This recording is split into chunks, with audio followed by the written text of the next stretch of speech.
গরমে একবার পোস্ত এইভাবে রান্না করে খান, দেখবেন পেটও ঠান্ডা হবে আর খেতেও ভালো লাগবে। নমস্কার, কেমন আছেন সবাই? আমি জলিস কিচেন অ্যান্ড স্ট্রিট ফুডে আপনাদেরকে স্বাগত জানাই। আজকে আমি লাউ পোস্তর রেসিপি আপনাদের সাথে শেয়ার করছি। প্রথমে আমি লাউটাকে 4 টুকরো করে কেটে নিয়েছি। কেটে নেবার পর আমি জল দিয়ে ভালো করে একবার লাউটা ধুয়ে নিয়েছি। ধুয়ে নেবার পরে আমি লাউয়ের খোসাগুলো ছুরি দিয়ে ছাড়িয়ে নিচ্ছি। আপনারা এটা বটি দিয়েও ছাড়িয়ে নিতে পারেন। এই রান্নাটা যারা লাউ খেতে চান না তারাও দেখবেন হাত চেটে খাবে। আর এই রেসিপিটা পেটও ঠান্ডা করে আর খেতেও খুব সুস্বাদু হয়। দেখুন, আমি লাউয়ের খোসাগুলো সব ছাড়িয়ে নিয়েছি। এরপরে আমি লাউগুলোকে কুচি কুচি করে কেটে নেব।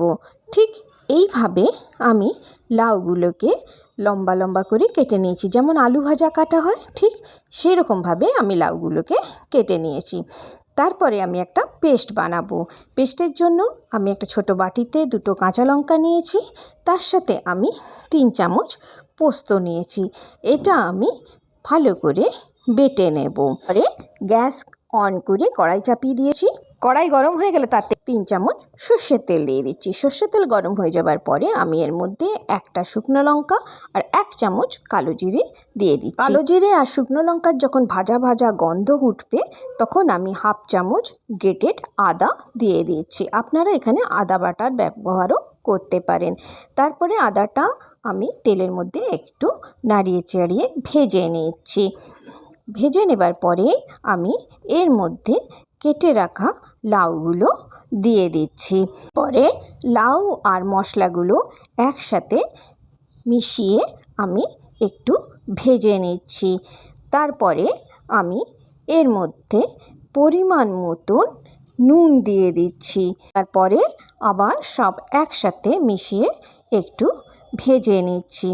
ভেজে নেবার পরে আমি এটাকে ঢেকে 5 মিনিটের জন্য রেখে দিচ্ছি। সময় আমি গ্যাসের ফ্লেমটা মিডিয়াম টু লোতে রাখবো। 5 মিনিট পরে আমি ঢাকা খুলে দেখাচ্ছি। দেখুন কতটা জল বেরিয়েছে। এরপরে আবার আমি একটু নেড়ে নিচ্ছি। নেড়ে আবার ঢাকা দিয়ে আবারও 5 মিনিটের জন্য রেখে দিচ্ছি। ততক্ষণে আমার লাউটা সেদ্ধ হয়ে যাবে। 5 মিনিট পর আমি আবার ঢাকা খুলেছি। দেখুন লাউটা প্রায় সেদ্ধ হয়ে গেছে আর জলটাও একটু শুকিয়ে এসছে। ঠিক এই সময় আমি পোস্ত বাটাটা এর মধ্যে দিয়ে দিচ্ছি। পোস্ত বাটাটা দিয়ে আমি সব একসাথে আবার খুব ভালোভাবে নেড়ে নিচ্ছি। নেড়ে নেবার পরে আমি আবার এটাকে ঢেকে দিয়ে 3 মিনিটের জন্য রেখে দেব। 3 মিনিট পরে আমি আবার ঢাকা খুলে দেখাচ্ছি। দেখুন আমার লাউ পোস্ত রেডি। আপনারা যদি একটু ঝোল ঝোল খেতে ভালোবাসেন তাহলে এই সময় নামিয়ে নিতে পারেন, তবে একটু শুকনো শুকনো হলে খেতে ভালো হয়। দেখুন এখানে আমার লাউ পোস্ত রেডি হয়ে গেছে। আমি এখন এটাকে নামিয়ে নিচ্ছি।